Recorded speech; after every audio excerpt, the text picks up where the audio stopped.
Welcome to the Latino Nation podcast. We're here to celebrate the power, passion, and beauty of our culture. We share amazing Latino stories to entertain and inspire. I'm your host, Carmen Ramirez, marketing exec and badass mom, with my co-host, Eric Osuna, founder of Latin Live. And together with you, we are Latino Nation. Hi, everybody, and welcome back to Latino Nation. My name is Carmen, and joining me today is my co-host, Eric Osuna, and our lovely, beautiful guest, Hazel Ortega. We're going to get a little bit into Hazel and what she does as a Latina here in the United States, and you are going to be mind blown con la historia de Hazel Ortega. So without further ado, let me welcome my guests. Welcome, guys. Thank you for joining me. Awesome. And Hazel, I'm going to dive straight into this, talk a little bit about your background. So for those of you, obviously, que no conocen a Hazel, Hazel is the master of miracles, as they say it out in the entrepreneurial world, right? Hazel, you are an amazing inspiration to many us Latinos. You were born in East LA. You were raised in a 60-unit apartment, sleeping like anyone would as a Latino. You know, viene la abuelita, the tía, the kids, the brothers. It's like the whole family sleeping in a one-bedroom unit. And, you know, you can pretty much relate to many of us growing up here in the United States, you know, obviously not living in the prettiest places. Myself growing up in Oakland, and Eric, you know, he was also raised in East LA. You graduated from high school at the age of 30, which a lot of people would be like, what? Like, she was able to graduate at that age, but we'll talk about that a little bit more. You were able to put yourself through college. Then you went on to build not one, but many successful businesses. And it has literally taken you to a whole different level. I mean, you wrote the book From Bounce Checks to Private Jets. With that title alone, I'm pretty sure all of us can use our brains and be like, wait, so she went from bounce checks to private jets? Wait a minute, how can I do that? Like, I want to do that as well. I am super honored to have you on the podcast today, and we're very excited to learn a little bit more about you and hopefully share some great tips that those that are planning to do something in life, or that feel that I have a potential to do something here in the United States, but being a Latino can probably bring me down, or feeling like I'm some sort of minority, we can take all of those frustrations away from them and show them that it is possible through your story. So what do we begin with, Hazel? Well, first I want to say thank you, Carmen and Eric, for having me. I'm really excited to share my story and be as honest as I can, so that I can motivate somebody and inspire them to, you know, dream big. That's the idea. Everyone has the opportunity to dream big. And everyone has the opportunity to write the own life that they choose at the end of the day. And that's something that I've learned through reading your books. So for those of you that, you know, would like to get more information, let's start off by telling them, where can they reach those books? Where can I purchase some of the books? Well, good old faithful Amazon. Of course. That's the easiest. And then also my website, themasteryofmiracles.com. You can order it there. Sometimes Amazon, you can't order from out of the country. So I've had people from Colombia and Japan ordering straight from my website. So my book is being read all over the world, and it's been translated into Spanish. So it's a really great stocking stuffer. So if you want to get ready for Christmas, it's a great thing to get for your family. And then also we're translating it now in Africa. So specifically Ethiopia. So right now there's somebody there that read my book and also felt compelled to want to change the trajectory of people's lives and get people out of the legacy of poverty, which is pretty much what my book does. It like really shatters your own stereotypes and makes you dream big and think of a really big, awesome life with everything in it. Abundance, love, prosperity, everything. So with that being said, what happened in your life that turned on that switch, that triggered it and said, I need to get out of where I'm at. Take me back to when Hazel was growing up. I'd love to dive into that. Growing up was not where I made my mindset shift. Growing up, you grow up with everybody that's just like you, and there's no problem, because why should I want anything better if the next door neighbor has worse problems than I do? I'm better than that person. So if you're surrounded with the same kind of people, same economic status, same difficulties, dramas, and challenges, then you just think that it is like that. There's no better example. The only thing I did have as an example was watching television, like watching the Brady Bunch, and then like watching General Hospital. Like, but even watching that, it was like, wow, what a wonderful life white people have, right? That's not something for me. That's something for them. And then on top of that, it's for wealthy people. Mm-hmm. In those But shows, you already had that mindset, like, this is not for me. This is what happens to white people, to rich people. Totally. And it's unconscious. Like, it's not like, oh, I want that. I didn't want that because that was not for me. So why would I even dream that I could have that I could have beautiful clothes, you know, or I could have a housekeeper, you know, or I could have harmony with my family, you know, respect in conversations, that I could have a disagreement with somebody and it doesn't lead to fist fighting, you know? Like, Come on, we're Latinos. Unless you're at a Latino party and it's like 3 a.m., then that might be different. A birthday party for like a 3-year-old. Yeah. Birthday party, the baptism. Yes, you know, so I didn't know that I had this mindset. So mindset is like the set of beliefs, right? And it was unconscious, so I thought that that's just the way life was. What actually really changed for me was education. Having myself be working on myself and getting an aha moment where I realized that I have this story of that I'm poor and that's why I'm not going to have these wonderful things and I shouldn't even dream about them, and that I already have kids, and what does that say about me? And then my story, you know, both my parents spent decades in prison. So like, what kind of a person that has parents that does that has a wonderful life? That was not me. And then that was my story that I was sticking to. And you wouldn't expect anything from me at that point. I didn't even have a high school diploma. So what ended up happening is I saw this girl share her story, and she said that also Latina, she said that her father was killed at a party while she was playing on his lap. She was 3 years old. And her cousin, yeah, her cousin was enraged about a molestation that her father committed against her older sister. And nobody did anything about it. And so that's how he felt. And so he went to the party directly and went right up to this person, shot him in the head. And she described it so touchingly, just like how it impacted her then, how it impacts her now. And it was really clear how that was just a story about everything that she invented around that. She was only 3 years old. From then on, she invented a lot of things like, my sisters don't like me because my dad molested my older sister, and he was their stepdad. So she had all this drama and heartache because of that, because of this incident. So when I was sitting there watching her, I was like, her story is worse than my story.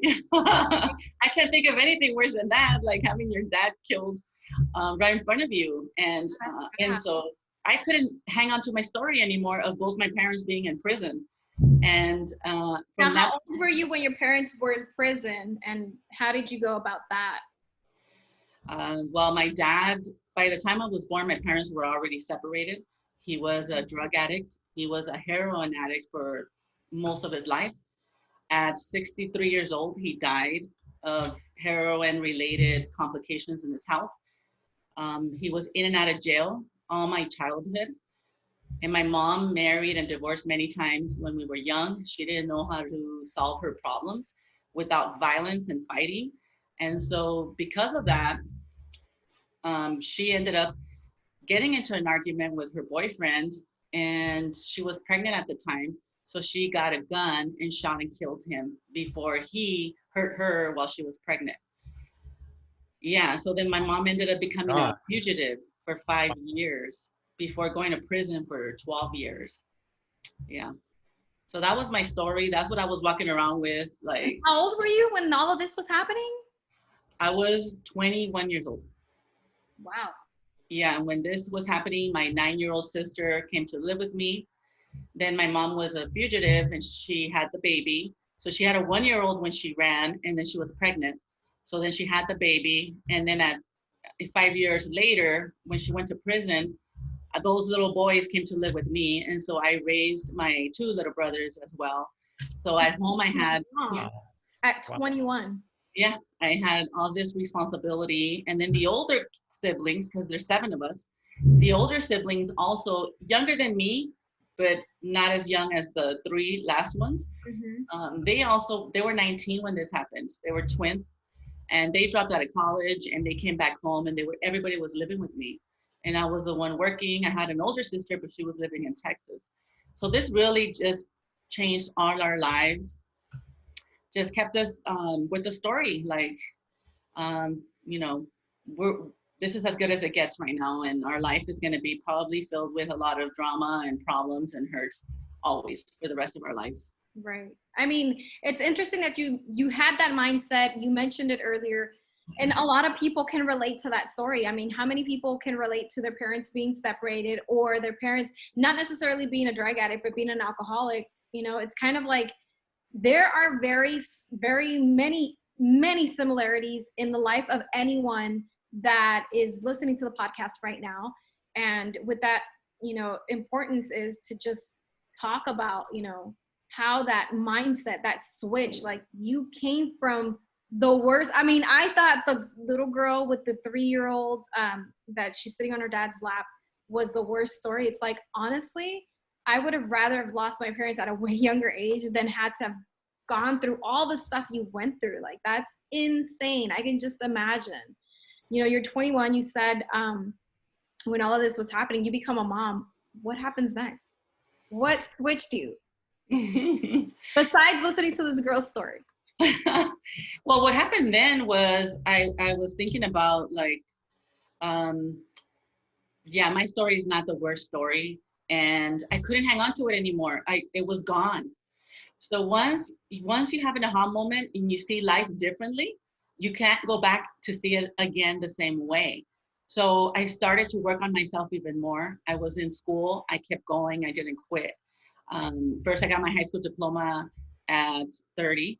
And this story that I'm telling you about this girl that I saw, I was 36 years old when that happened. Okay. I was already a psychologist. Okay. Wow. And I became a psychologist to make more money. And I went to school. I started at 30 and I stopped at 36, right? And so becoming a psychologist, what I really learned was how to do a job and get paid. That didn't transform my life. I was still fist fighting with my sisters at 36 years old as a psychologist. Okay. These are hard habits to break. Hey, Hazel, I'm curious, because this is a mind kind of, we were talking earlier, Carmen, mind blowing. I mean, this is mind blowing. How do you forget that? How do you move on from that crazy, like that would live in my body, that trauma, the stuff I saw, that would live in me. How do you get rid of it? How do you just like, okay, it's over, I'm done. Like, how do you do that? Because I think that's what happens with most people in general, but Latino especially, because I think Latinos grow up with a lot of trauma. You talked about molestation, you talked about poverty, you talked about not having role models. I mean, the very worst of the worst we get, right? And I think a lot of minorities. But how do you just like say, okay, it's over, it's done? Like, I know you're a psychologist, but like, how do you do that? Because I think a lot of people that are listening right now, watching, would love to learn how.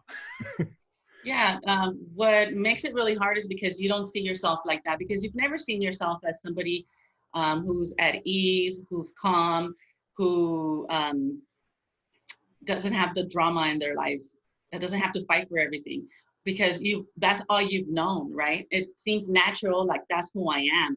But those are the neural pathways that we have developed. So those are our default ways of being.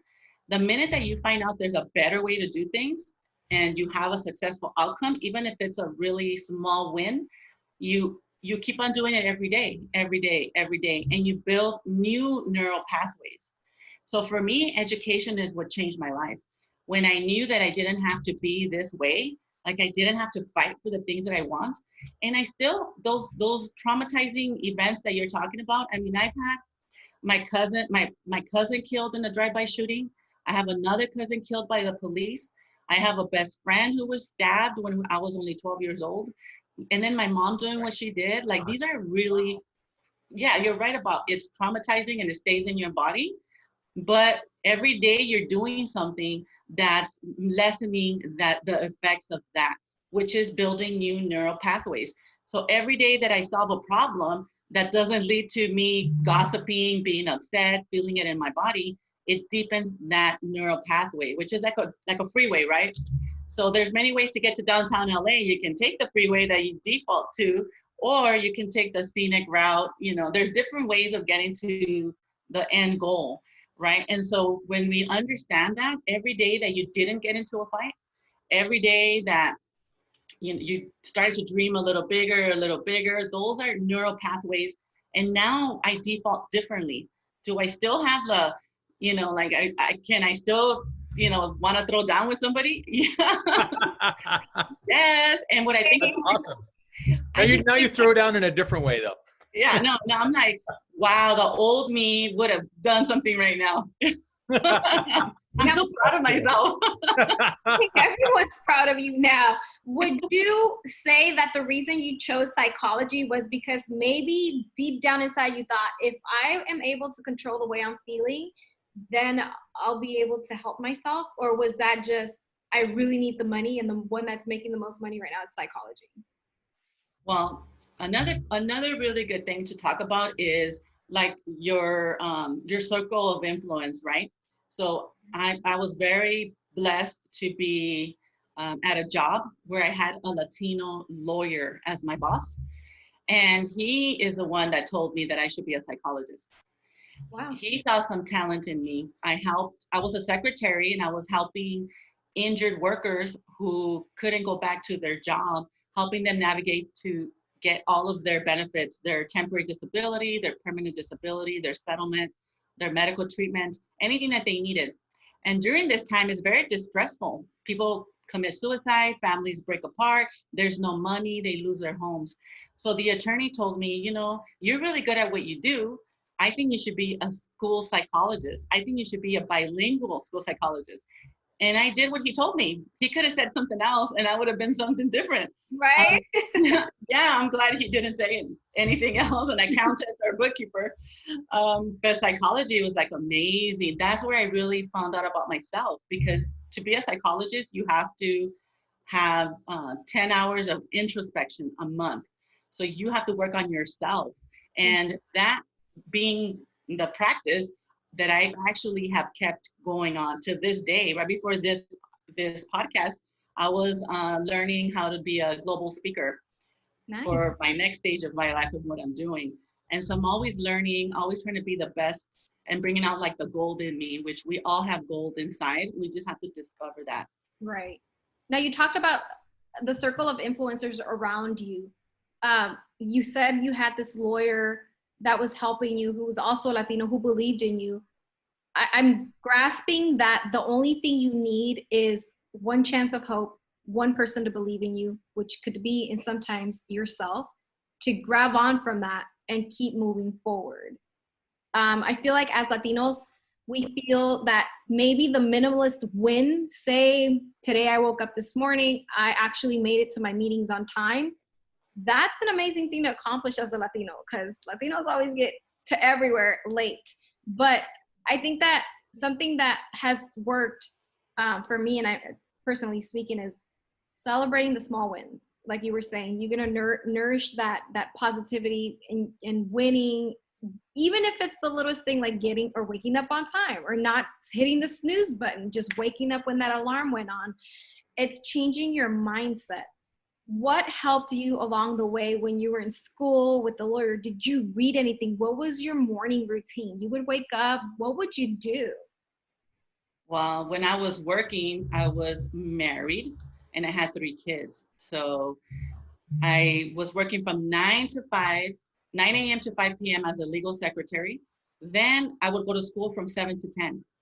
And I would go to school on Saturdays and Sundays, 8 in the morning to 5 p.m. and on Sundays from 10 a.m. to 2 p.m. So yes, because how?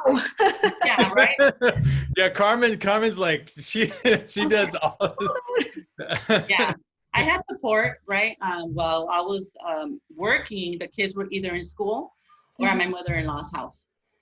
Okay. And then from there, my husband at the time would pick them up at 5 o'clock and then take them home, make dinner, be with them. And then I'd get home at 10 o'clock. And then on the weekends, same thing. They would be home. I would be at school.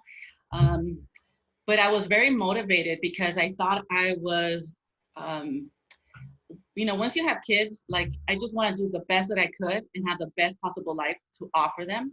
And having an education meant that I could also offer that to my kids, that they one day could go to college. And so how could I tell my kid to go to college and I am not even educated myself? So I always believe that the opinion of somebody else matters to the degree of who they are.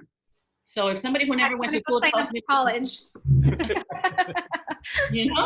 yeah, so go to college. I went to college, and sure enough, I mean, my kids were going to my graduations.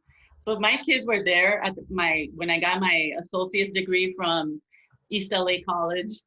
And my brother, who was probably about 10 years old, asked me, am I gonna graduate from this college too? Aww. Yeah, when I was growing up, there was no inclination of going to college at all. Like there was not, you could ask me as a kid, like, what are you gonna do when you grow up? I'm like, I'm gonna get a job at, Pollo Loco or something like that, because everybody around me, or a video store, like something like that. Going to college was not a conversation that I grew up with. And I think that's for the most part true for any Latino, yes, we are in changing times. However, it's almost hard, because most of our parents coming from Mexico, coming as immigrants, only even went up to middle school, if that, maybe. Some of them didn't even reach to the 6th grade, 7th grade. Some of them just did grade school, kinder to 5th, and that's pretty much it. Carmen, my mom, 3rd grade education in Tijuana, and my dad dropped out in the 10th grade high school. And when I was getting my master's degree, my mother told me, stop being ridiculous and stay home and take care of your family. Wow. Yes. So we tend to have negative people around us. Sometimes it's the people that love us the most. It's really scary for them, that you're going to fail and that you're going to make everybody look bad, or you're going to look bad, and they don't want that for you either. Like they want to save you from failure, and they want you to be successful to the extent that they think you can be. And right now, like not later, like right now is what's important. And so she saw me struggling in school and studying, and she was like, this is ridiculous. Like she couldn't even fathom me being a professional. That's amazing. Hazel, you talked about the aha moment. Like, I think that is a moment that is missing from a lot of people's lives, because they just go on, I call them zombies, because you go on about your life and you're kind of in a routine, right? And you don't really even have an opportunity to have an aha moment. You have to kind of seek it, right? But what was that aha moment for you?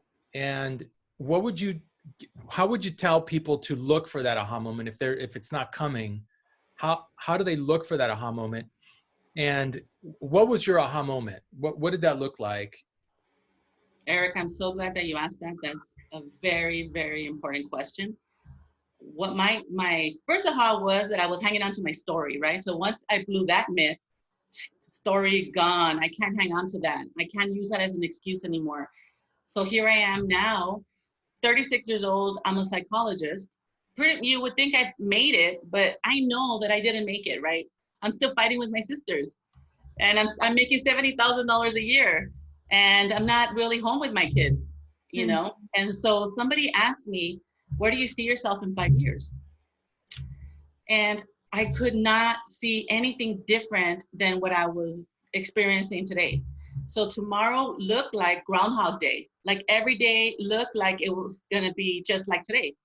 So when I saw that and I was stuck and I couldn't come up with anything, I asked myself, if I'm the daughter of God, and with God anything is possible, and I believe in miracles, where could I be in 5 years? So I faked it, right? It didn't come naturally. I had to fake it. And That's so wonderful. That's beautiful. And that's something that anybody can do. yes. And you're exactly right. We are children of God. And if God's our father, God's going to give us anything we want.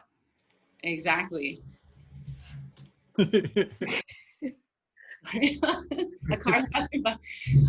Yes, and so I aligned myself with God, and that allowed me to see a vision that I couldn't see for myself. I was blocked. I sat there like, wow, like what am I going to say right now? Because I had nothing was coming up. So what I did create a vision was the best case scenario in a perfect world, and I'm already fully equipped. There's nothing missing, and what is possible, right? If I believe in miracles, what is possible? And so what I came up with was my daughter within 5 years would be in college. She was 13 at the time. Then I would have a $3 million plus business. At the time I already had my business. I started my first business in the garage of my house. And I had already taken some business administration classes, and I was able to move from the garage into a 300 square foot office. So it's a big stretch to say $3 million plus when you're in a 300 square foot office. And then I also said I wanted to meet the love of my life. I didn't even believe that the love of my life was possible. Like that's something that's on television for other people. But if a miracle is possible, then I could have that, right? And at the time, my example, I didn't have a good example, right? My mom shot and killed her boyfriend. And that's the example that I had. Like, people don't get along and then it gets violent. Right. So it's better to leave before it gets that way. And that was my trajectory I was on. By this time, I was already divorced, and I was already like through a lot of relationships that didn't end well. I also said I wanted to travel in private jets. Why not? If you're going to wish, like, what the hell? Dream big. If you're going to dream big, Why not? And I also said I wanted to. I think Latinos, when we dream, we're afraid to dream big automatically. Yes, yes. Yes, 100% right. Because it's like you went to private jets. I'll be happy if I go on first class. Yeah. Well, I mean, it takes something, right? So by this time I was already a psychologist and already working on myself. So the last thing I said was that I wanted a pimp daddy mansion, the kind where music videos are filmed. Okay. You wanted the MTV crib. That's right. I'm waiting for them to call me and come to my house. So hey, for all Latin Live will create their own version of MTV cribs. Come over, Eric, Carmen. You guys are invited. Bring your cameras. Let's do it. That's amazing.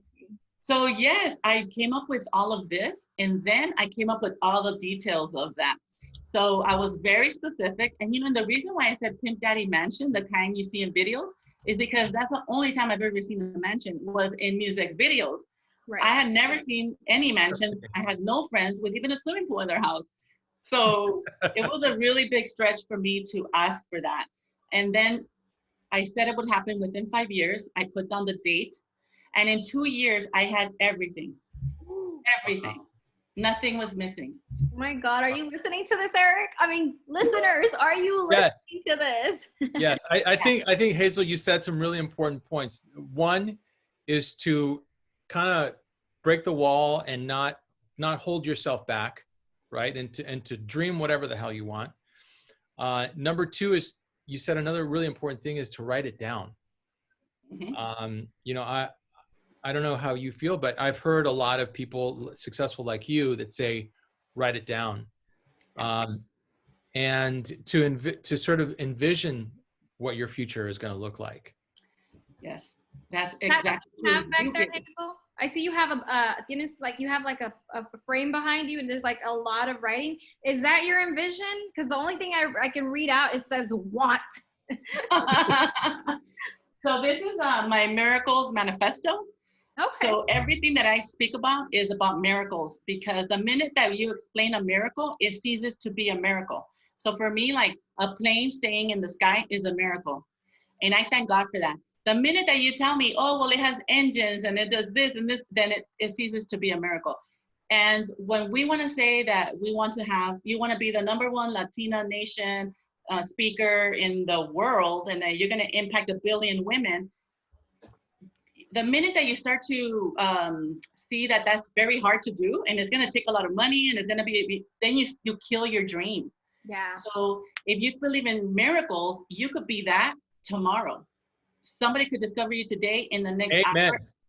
Yeah. Amen to that. Amen. So we get stuck.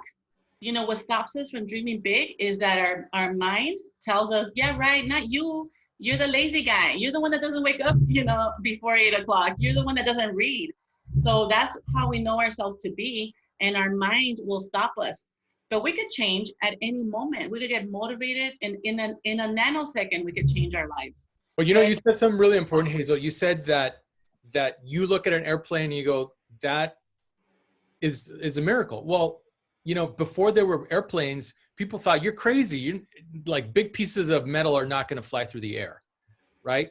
Yep. And I think what happens is we hold ourselves back from what is possible because we look at it like impossible. But for God, as you mentioned, for God, nothing, like he built everything, right? If he can build everything, he can build whatever you want.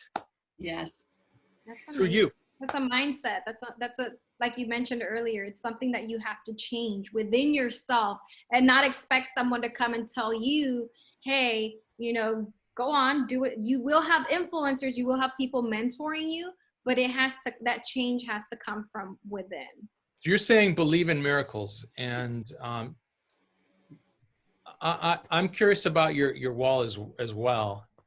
Can you tell us a little bit more about that what it says? Yeah, so the manifesto represents like you being a role model, and then you know, creating your miracle in the future. You get to say what your miracles are. That's how you master a miracle. You say, I'm Carmen, I am the #1 speaker for Latin America. And when people think of the Latina influencer, I'm the one they see in the dictionary. That may not be happening right now, but that's the miracle that you're calling upon. And that is going to happen, because we get to say what happens in our life. Our life doesn't just happen to us. And then that gives you what you do today. So when you say in 5 years, I'm going to be, you know, the #1 Latina, then guess what? Then from there you work backwards. If I'm going to be the #1 Latina influencer in the world, well, who do I need to be today? And then that gives you how you're going to be, how you show up. And every minute you could choose, like, you know what, it would be a miracle if I'm not crappy in the morning, you know. You just rely on these miracles. But if we rely on our own selves, our mind has a memory of like that you're not that great, right? Because we're our worst critics. First, the environment and our family and our culture. Anytime that we had something really good happening when we were young, like a new dress, or you did your hair, or you bought a new car, your neighbor or family would be like, oh, now you think you're all bad. You know? Yes, or somebody else has something better. I think that I just had another mind blown moment here. My mind is blowing all over the place. It's exploding. So what you're saying is live in your future. Yes. Don't live in your past. Exactly. Yes. Wow. I think what happens is most people, they live in their story, they live in their past, and they think that past is their future, and they live that life, and that's not what you're saying is don't do that. Exactly. Live who you're going to be right now. Mm-hmm. Don't wait. Live that person today. Live it now. Be that person now. Yes, and then your dreams, believe it or not, like millions of dollars, love of my life. My daughter is actually about to graduate college, and living in the Pimp Daddy mansion and flying in jets happened. I promise you, easy because I said so. Those are big things, right? So now, what am I calling into existence? I woke up in the morning and I asked myself, what could I do to help even more people? And then within an hour, somebody invites me to be part of the United Nations Sustainable Development Goals. Oh, wow. It's remarkable. What you say happens. You are the one that calls to action what is going to happen in your life. Don't let life just happen to you. You say it, you plan it. I know what I'm going to look like when I'm 95 years old. I'm going to look good. I was going to ask you, what are you going to look like? You are Latina, so I mean. Hey, right. I know it. I know I'm going to be where I'm going to live, who's going to be with me, how much money I'll have in the bank, the view when I look outside my window. I know it all the way till 95 years old. Nice. Now tell me, you talked about becoming a psychologist, looking beyond what you could have ever imagined, putting yourself in the right mindset. We know you became an entrepreneur to very successful business. You went to that 300 square foot office. What happened next? What was the next step in your life? Okay, so what I did do that's very important, and we all need to have this, is coaching. I have coaching for any area of my life that I want to be a rock star in. So like Kobe, when he was playing basketball, he had a coach for when he dribbled. He had a coach for when he throws. He has a coach for running across the court. Weightlifting. If he was going to run the bike race, he was going to get a bike racing coach. So I got a business coach, and I became very successful with a business coach. And I did everything that I said I was going to do, and we created the future. Okay, at the end of the year, what are you celebrating in your company? And I said, this, and this, and then this, that, and that happens. And that is the magic. You create your business plan, you create how much money you're going to make by the end of the year, and then you reverse engineer everything. Like, okay, well, if you're going to make $1 million, what does it take? How many sales do you need? What do you need to get those sales? How many people do you need? You just reverse engineer, right? And you could do that with any area of your life. You could do it with meeting your own love of your life, with losing weight. You could do it with that technology, with anything. But I did have coaching to hold me accountable. Okay, and then to remind me that I am who I said I am, because you could forget, you backslide, right? Mm-hmm. You forget that you created that you were going to make $1 million. Then somehow you settle for 100,000, or you settle for 40,000. It's like, well, the million, maybe I don't really want that. You know what I mean? And your coach doesn't let you do that. Your coach is holding you there, holding the vision for you. So I have coaches, and then I joined Women's Business Momentum Center. So I was with other business owners, and we shared best practices. Then when we hit the $1 million mark, I joined another higher group called Entrepreneurs Organization. And there is for people who make over $1 million. And within the group, there's a Women of EO, Women of Entrepreneur. So now I have women friends that are making over $1 million. And so now I have friends that make $10 million. And then you get inspired to go to other higher levels, because now you get to see that it's not something unattainable. It's something that you can have too, because there's no difference between that person and you. There's no difference. So then you dream bigger and bigger. So your circle has to grow as you're growing.